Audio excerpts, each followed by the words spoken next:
Les doy la bienvenida a Close Up. En esta ocasión les presentaré el perfil de José Luis Rodríguez Zapatero, el expresidente de España que recientemente ha llamado a los progresistas del mundo a trabajar juntos para definir qué países quieren después de estos primeros 25 años del siglo XXI. Zapatero perteneció al Partido Socialista Obrero Español, ese fue el partido que lo llevó a la presidencia. Pero, aunque hoy hace llamados a los progresistas, tiene como antecedentes críticas de políticos de la izquierda por defender a políticos de derecha. Por ejemplo, el presidente López Obrador lo cuestionó desde 2006 por felicitar de manera anticipada a Felipe Calderón después de las controvertidas elecciones del 2006. Hagamos un primer close-up a la vida, la trayectoria de José Luis Rodríguez Zapatero.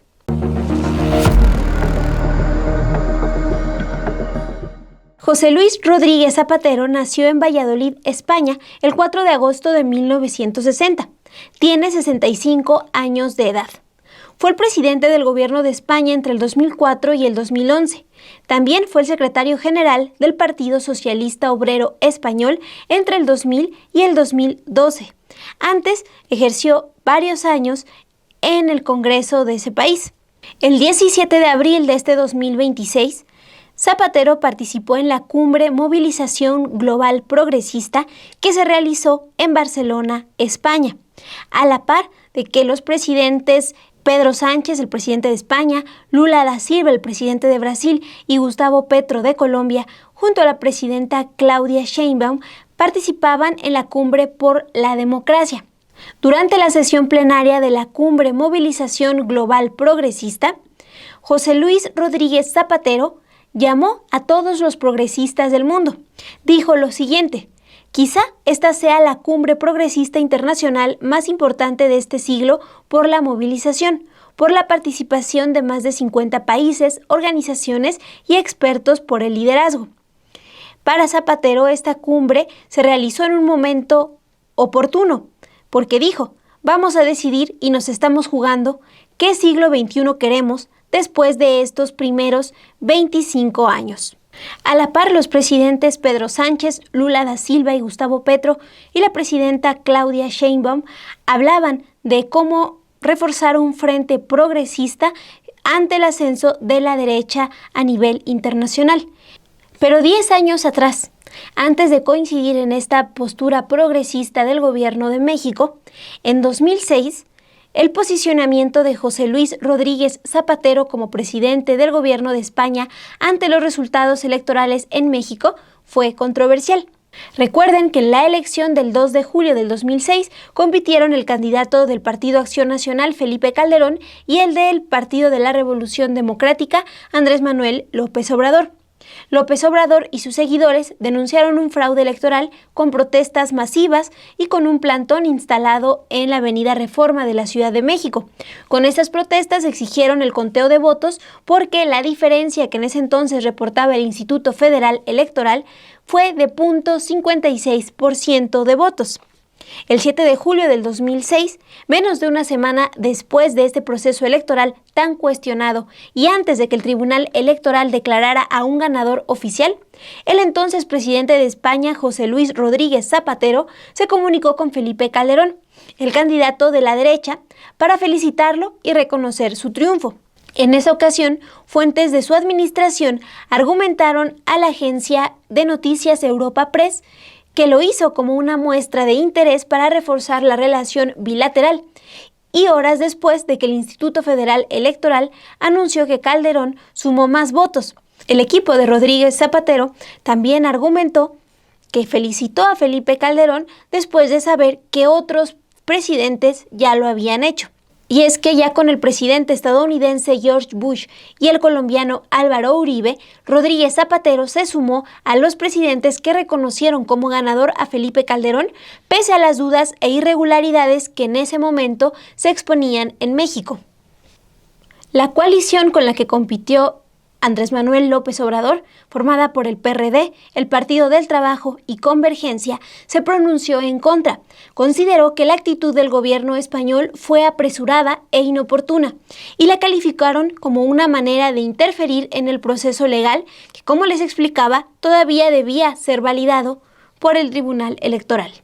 Simpatizantes de la izquierda mexicana en ese momento criticaron la falta de congruencia del jefe de un Estado que llegó al gobierno nombrándose democrático y plantearon que lo que Zapatero dejó claro fue su interés por defender los intereses económicos de España. Un señalamiento que no está alejado de la realidad, considerando lo que pasó años después con las empresas energéticas españolas que hicieron grandes negocios en México, como el caso de Iberdrola Generación, que llegó a nuestro país en la década de los 90, pero despegó durante el sexenio de Felipe Calderón Hinojosa al convertirse en la principal generadora de energía eléctrica privada en México mediante contratos con la Comisión Federal de Electricidad. Todo esto a la par de que Calderón extinguió la compañía de Luz y Fuerza. En julio del 2016, Avangrid, que es la filial estadounidense de la empresa española Iberdrola, sumó a su consejo de administración al expresidente Felipe Calderón. A quien, sin embargo, nosotras les informamos desde el 2021 que Felipe Calderón recibió una compensación de $465,000 del 2016 al 2018, los años en los que participó como consejero independiente de Avangrid, una cifra que equivale a más de 9,617,000 pesos actuales.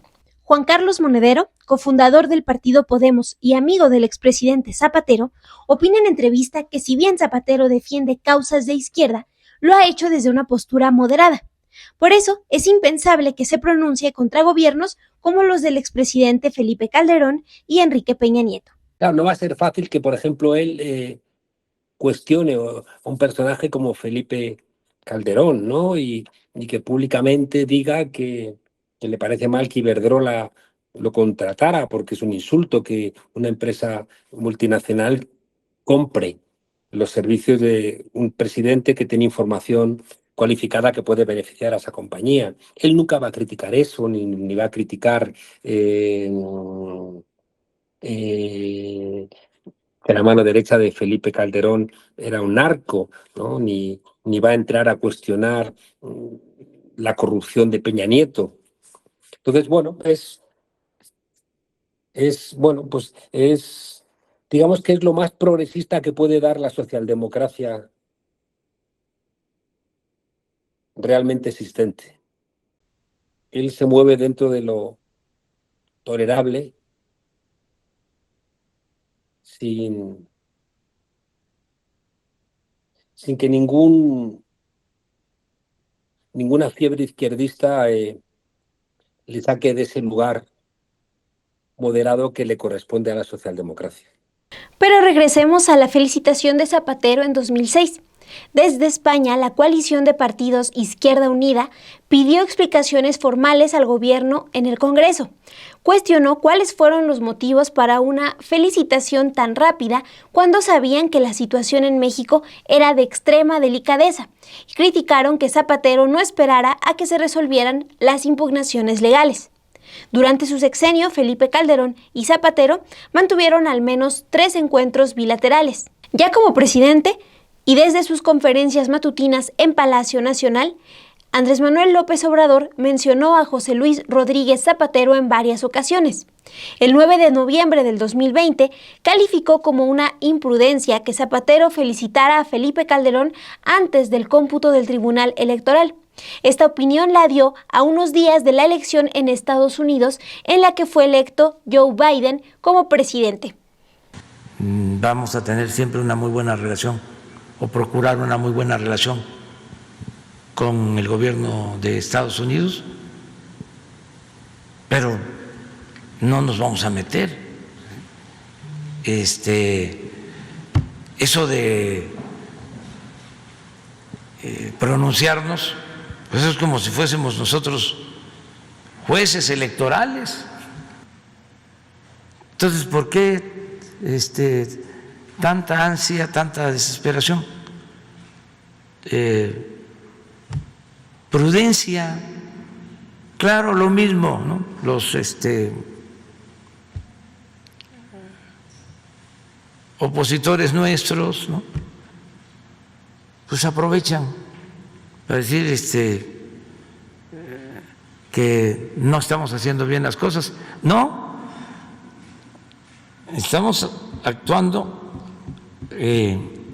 con responsabilidad y con apego a principios. No, es que pues es una facultad del presidente. Entonces, cuando me plantearon el tema, yo dije, vamos a esperarnos para que se termine de llevar a cabo todo el proceso legal y en ese momento resolvemos. Entonces hay algunos estos intelectuales orgánicos, ¿no?, del conservadurismo, del régimen de corrupción, Krause y Aguilar Camín, todos ellos, ¿no?, pues planteando que por qué no nos pronunciamos o por qué no felicitábamos. Pues ¿cómo? Si todavía no termina el proceso electoral.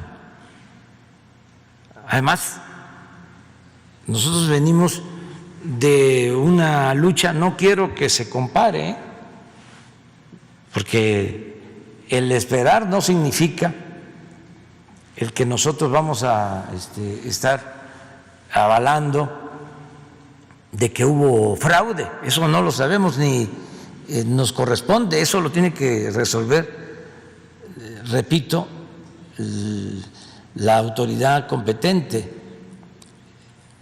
o los jueces en Estados Unidos. Pero en el caso nuestro, yo recuerdo, en el 2006, también por la política de los diplomáticos, que a veces son muy afanositos, armaron todo para que empezaran a llover las felicitaciones.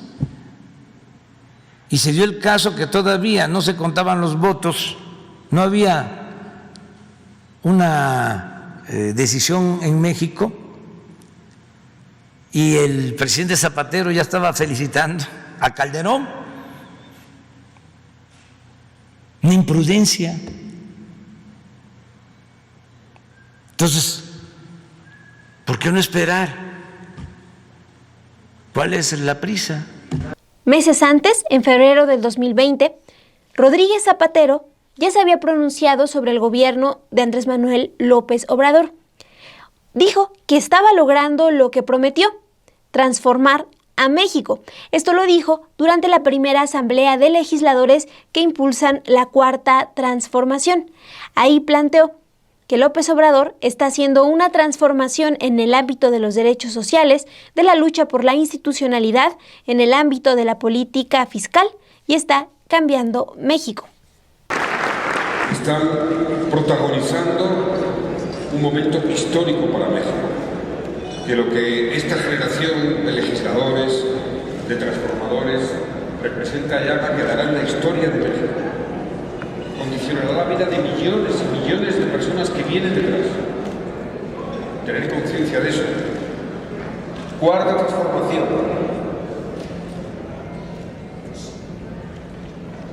¿Cómo la vemos desde fuera? Con simpatía, claro. Con afecto, por supuesto. Es una gran esperanza, oxígeno para tantos demócratas y para tantos progresistas del mundo. Oxígeno para la democracia como concepto, porque es seguramente México el país más importante del mundo que vive una alternativa a la democracia desde la democracia, a la democracia gastada, oxidada por una democracia viva, renovada, fuerte, joven.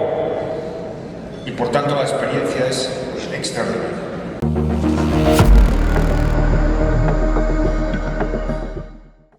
El El 1 de diciembre del 2021, José Luis Rodríguez Zapatero habló sobre la petición que hizo el presidente AMLO al gobierno de España para que se disculpara por las violaciones a derechos cometidas durante el periodo de la conquista. Zapatero opinó que la petición de AMLO podría representar un importante debate intelectual y sentimental, y lo invitó a dialogar sobre el tema. Una postura que contrastó con la respuesta que dio desde marzo del 2019 el presidente español Pedro Sánchez, que es del Partido Socialista Obrero Español, el PSOE, el mismo partido al que pertenece Rodríguez Zapatero. En 2019, López Obrador le pidió en una carta al rey Felipe VI que España reconociera las violaciones a derechos cometidas durante la conquista.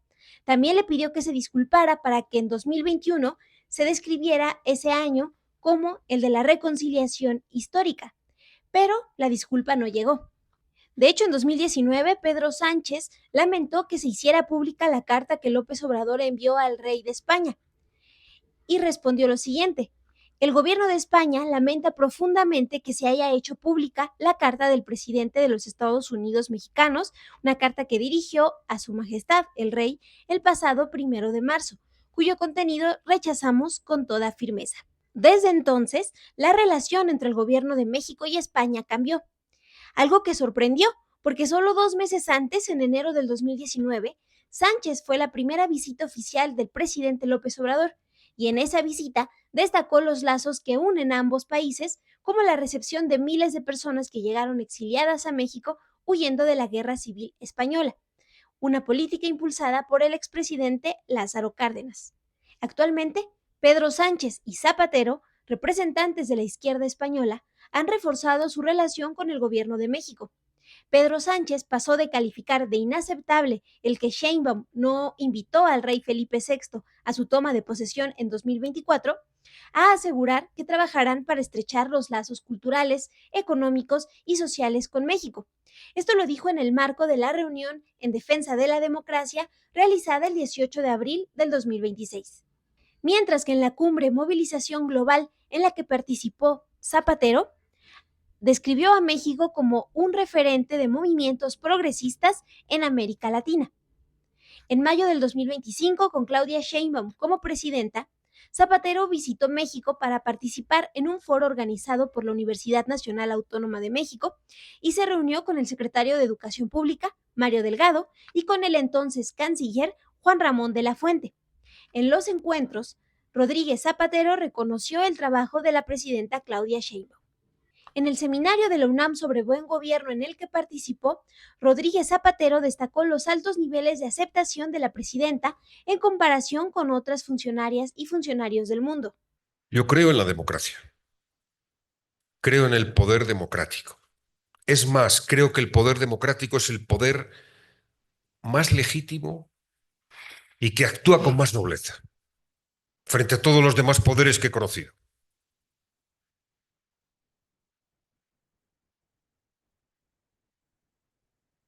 Y los he conocido bien, ¿eh?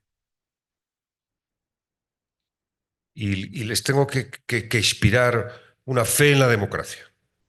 Bueno, acabo de ver en un periódico los índices de popularidad de la presidenta de México.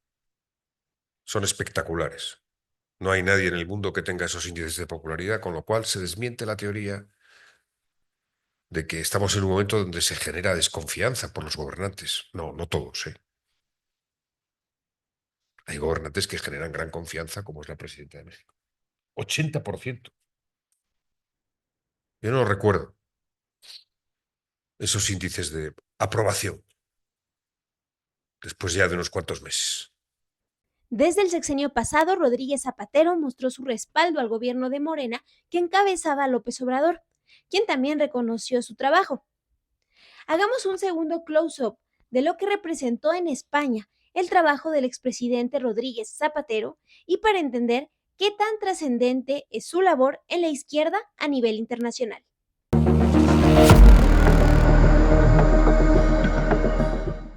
José Luis Rodríguez Zapatero estudió Derecho en la Universidad de León. En 1983 fue contratado por el Departamento de Derecho Constitucional de esa universidad como profesor y se sumó al Partido Socialista Obrero Español desde 1979. En diciembre de 1982, cuando solo tenía 22 años y cursaba el último año de la carrera, Zapatero fue elegido secretario de la agrupación local del partido en León. En 1986 representó a la provincia de León en el Parlamento, lo que lo convirtió en el diputado más joven, y desde ese año y hasta 2011 fue legislador. Él ha contado en distintas entrevistas que se sumó a la política motivado por un mensaje que su abuelo, el capitán republicano Juan Rodríguez Lozano, fusilado en la Guerra Civil en 1936, dejó en un testamento. Se trata de un testamento que el militar escribió la noche antes de ser ejecutado y, de acuerdo con lo que ha narrado Rodríguez Zapatero, decía lo siguiente: muero inocente y perdono. Pido a mis familiares y descendientes que perdonen. Este mensaje lo motivó a trabajar en contra de la violencia. Zapatero fue electo presidente en España luego del político de derecha José María Aznar, del Partido Popular, y antes gobernó Felipe González, del mismo partido que Zapatero, del PSOE. En 2004, Zapatero representaba la esperanza de un cambio en España, luego de políticas como las de Felipe González, que encabezó una guerra sucia con grupos de parapolicías creados supuestamente para atacar a integrantes de ETA, una organización terrorista nacionalista, pero estos grupos creados desde el gobierno terminaron asesinando y agrediendo a civiles que no tenían relación con el grupo ETA. Rodríguez Zapatero llegó al gobierno luego de los atentados en Madrid del 11 de marzo del 2004, donde fallecieron más de 190 personas, en los que el entonces presidente José María Aznar intentó manipular a la opinión pública inmediatamente después de las explosiones en los trenes, al culpar de inmediato al grupo terrorista ETA. Esto fue leído como un intento por tratar de sacar provecho político a pocos días de las elecciones, ya que después se descartó la participación de ETA y los ataques se atribuyeron a grupos yihadistas. Este engaño favoreció a Zapatero, porque la gente decidió votar por él. Su primer gobierno destacó por su postura crítica contra la guerra de Irak. Retiró las tropas españolas de Irak desde que asumió el cargo en 2004 y logró un acuerdo para frenar los ataques de ETA. Su primer periodo de gobierno también se caracterizó por promover leyes que garantizaron la legalización del matrimonio igualitario y la igualdad de género en distintas áreas. Juan Carlos Monedero explica qué significó su primer periodo de gobierno, del 2004 al 2008, y cómo contrastó con el segundo, del 2008 al 2011. Zapatero llega al gobierno por una casualidad. Y es que hay un atentado en los trenes de cercanías, un jueves. Entonces el Partido Popular, había elecciones el domingo y el Partido Popular entiende que tiene que ocultar ese hecho hasta el domingo para que no le perjudique, porque España había entrado en la guerra en Irak, pese a que había un movimiento enorme en España del no a la guerra, enorme, y el atentado, pues era muy fácil vincularlo a esa participación de España en la guerra, ¿no? No necesariamente estaba vinculado, pero en la lectura que hacía la ciudadanía, pues parecía una relación causa-efecto. España participa en la invasión de Irak, pues los islamistas atentan en España, ¿no? Entonces, de inmediato el Partido Popular salió mintiendo. Salió diciendo que el atentado había sido ETA, suspendió la campaña electoral y el viernes convocó una manifestación contra el terrorismo y por la Constitución, cuando uno de los temas que se discutía en esa campaña electoral era una reforma constitucional. De manera que cerró toda la posibilidad de discutir ya nada, ¿no? Y por tanto el PP iba a ganar las elecciones. Pero el sábado convocamos una manifestación delante de la sede del Partido Popular, que fue más gente de lo que esperábamos.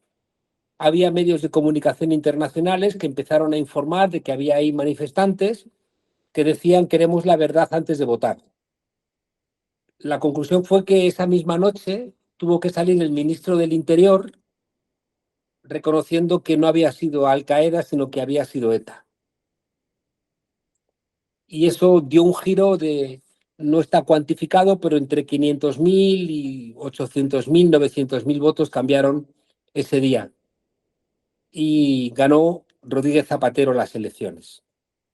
Él mismo en la noche del domingo reconoció que esa victoria no era totalmente suya, sino que muchos votos de la izquierda, de Izquierda Unida en este caso, habían ido a Zapatero para salir de un mentiroso que sobre la muerte de 200 españoles estaba haciendo campaña electoral, como era José María Aznar, ¿no? Y por tanto, Zapatero nace con un apoyo popular de mucha gente que no le apoyaba. Y él tiene algún gesto que en España era leído con mucha emoción, como era, por ejemplo, no levantarse el Día de las Fuerzas Armadas, el 12 de octubre, al paso de las tropas norteamericanas que habían sido invitadas, y pasó la bandera y él no se levantó. Eso después fue castigado, ¿no? George Bush nunca lo recibió en la Casa Blanca, pero en España, que es un país que en el 53 Estados Unidos libra del aislamiento internacional al franquismo a cambio de las bases militares, ese hecho pues era leído con mucho cariño, ¿no? Además, esa primera legislatura fue una legislatura muy amplia en derechos civiles, como además hizo políticas, hizo políticas, ya digo, liberales, como el matrimonio homosexual, bueno, y la derecha más dura, el sector ultracatólico estaba en contra, había muchas manifestaciones en Madrid, no con rezas y misas en la calle, ¿no? Era todo como muy medieval, y eso generó muchas simpatías hacia Zapatero. Sin embargo, la segunda legislatura de Zapatero fue muy desastrosa. Y como decía un maestro mío, solamente la izquierda puede hacer la política de la derecha. Y fue la izquierda en España quien cambió la Constitución, el artículo 135, para darle prioridad al pago de la deuda por encima del gasto social. Si eso lo hubiera hecho el PP, se le hubiera prendido fuego a España, pero lo hizo el Partido Socialista y al final terminó desembocando en el 15M, que fue una de las manifestaciones populares más poderosas contra un sistema que estaba agotado y que dio todas las señales de agotamiento durante la segunda legislatura de Rodríguez Zapatero. Juan Carlos Monedero también expuso que con el segundo periodo de gobierno de Zapatero quedó claro su respaldo a políticas neoliberales. Por ejemplo, con la reforma al artículo 135 de la Constitución en 2011, en la que su gobierno priorizó el pago de la deuda de España al bienestar social, respaldando recortes que afectaron directamente a las clases trabajadoras. Esto llevó a protestas donde manifestantes, entre ellos estudiantes, personas que perdieron sus ahorros y los bancos les quitaron sus casas, fueron reprimidos por el gobierno de Zapatero. Y hay una valoración general de que la primera legislatura de Zapatero fue esperanzadora, no en gasto público, es decir, que todas las políticas que aprobó en esa primera legislatura eran políticas que no generaban gasto, como el matrimonio homosexual, ¿no? En cambio, en términos económicos, bueno, pues compartía la política económica con el Partido Popular, totalmente. Es decir, que el PSOE y el PP siempre han compartido las grandes políticas de Estado, siempre, ¿no? Entonces, el único es que el giro de Aznar fue un giro atlantista. Aznar entregó a España una subordinación a Estados Unidos y Zapatero llegó al gobierno con una movilización contra eso. O sea, la ola que llegó a Zapatero al gobierno era la del no a la guerra. Y por tanto, pero nunca se cuestionó a la OTAN, nunca se cuestionó la monarquía, nunca se cuestionó al Banco Central Europeo, nunca se cuestionaron las políticas de austeridad. No. Lo que pasa es que, ya digo, en la confrontación del PP y esas políticas de derechos civiles, pues daban un aura de un gobierno progresista. Claro, cuando en la segunda legislatura vinieron todas las políticas de recortes, vinieron las políticas de lo que llamábamos el austericidio. Vinieron las políticas donde millones de personas perdieron su casa y su tranquilidad por los desahucios, donde se gestionó la política pública a favor de las inmobiliarias. Todo eso hizo, bueno, pues que nos echáramos a la calle millones a decir aquello de PSOE-PP, la misma mierda es. Ya como expresidente, Zapatero sigue defendiendo las decisiones que tomó en materia económica y la independencia que tuvo. Esto es importante porque una de las críticas que enfrentó es que cedió ante la presión de mercados financieros y los priorizó antes que a la población. Él se describe como un defensor del poder democrático. Esto dijo en mayo pasado en el seminario organizado en México por la UNAM. Sí, yo defiendo el poder democrático. Yo pertenezco a una clase media de provincias de España. Mi padre, un abogado de provincias y un profesor de Derecho Constitucional o Político, como se llamaba.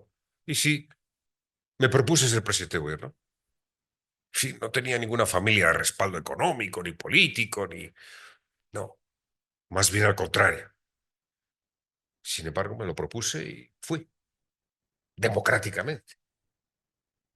Por tanto, afirmo mi fe en la democracia. Y cuando fui presidente democrático de España, tomé las decisiones con libertad y autonomía. Esto es importante, muy importante. Porque a veces parece que los gobernantes están condicionados. No, no, no. Nadie se atreve a cuestionar a un presidente, al poder político. Sí tiene autonomía, si no depende de otras circunstancias o variables. Y esto es muy importante. El principio del buen gobierno empieza por la autonomía del gobierno. Como ven, la falta de autocrítica en sus decisiones en materia económica es algo que persigue a Rodríguez Zapatero. Esto nos dijo Juan Carlos Monedero en entrevista. Es verdad que él lo ha dicho muchas veces y yo lo he hablado alguna vez con él, ¿no? Pero en el fondo no era él, eran sus asesores económicos,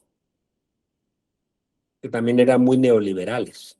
Él siempre reconoció que no sabía economía. Y uno de sus asesores le dijo, yo te voy a enseñar economía en una tarde. Y en esa tarde le enseñó política económica neoliberal. Y entonces estos neoliberales fueron los que le convencieron y él pues no tenía mucho criterio. Él al fin y al cabo él venía de ser un diputado oscuro de provincias. Era un diputado sin mayor relevancia que ganó por 6 votos, el Congreso del PSOE. Un Congreso de 1.000 personas, hubo 6 que le dieron a él la victoria frente al aparato del PSOE. Y eso también le permitió, bueno, pues acceder bueno, y romper de alguna manera con el felipismo de Felipe González, ¿no? Entonces, por eso inicialmente daba una sensación de regeneración, pero el PSOE nunca puede significar una gran regeneración.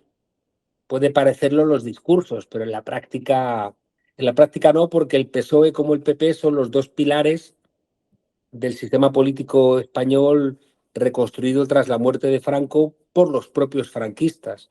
Como expresidente, Rodríguez Zapatero forma parte del llamado Grupo de Puebla, un foro político y académico que agrupa a líderes progresistas. Tiene vínculos fuertes con Brasil, Colombia, en Argentina con Alberto Fernández y Cristina Kirchner, y en Venezuela se ha reunido con Nicolás Maduro, el presidente secuestrado por Estados Unidos en enero de este 2026, junto a la legisladora y su esposa, Cilia Flores. Zapatero ha hablado de la importancia de la unión en países de América Latina y recientemente se le ha cuestionado por su supuesta relación en una investigación contra Plus Ultra, una aerolínea española con capital de empresarios venezolanos, luego de que en diciembre fue detenido su amigo, Julio Martínez Martínez. Zapatero ha negado ser parte de la red de cobros ilícitos a través de la aerolínea. Sobre estas acusaciones y la presencia de Zapatero en distintos foros internacionales, el analista Juan Carlos Monedero opinó que Rodríguez Zapatero se ha destacado principalmente por ser un buen expresidente. De Zapatero hemos dicho muchas veces que es una de esas personas que quiere ser presidente para luego poder ser el resto de la vida expresidente y que no fue el mejor presidente y sin embargo es el mejor expresidente.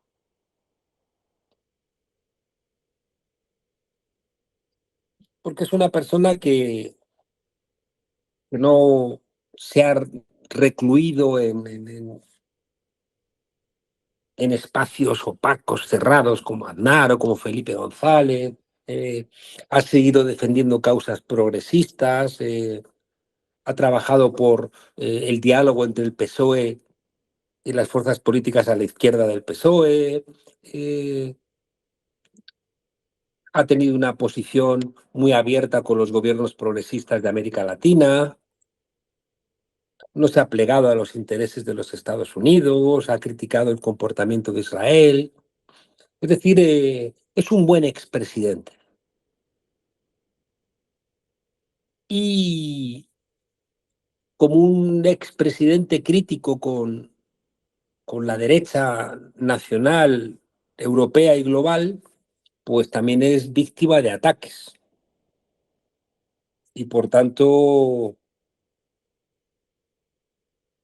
yo siempre he sido muy crítico con la corrupción y considero que no es tolerable en ningún cargo público.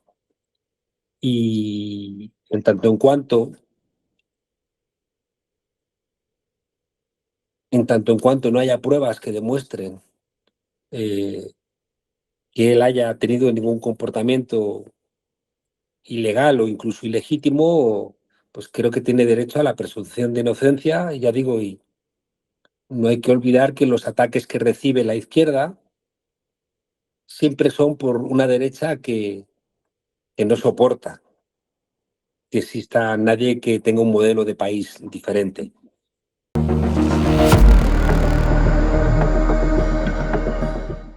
¿Ustedes qué opinan del perfil de Rodríguez Zapatero? Cuéntenos en los comentarios.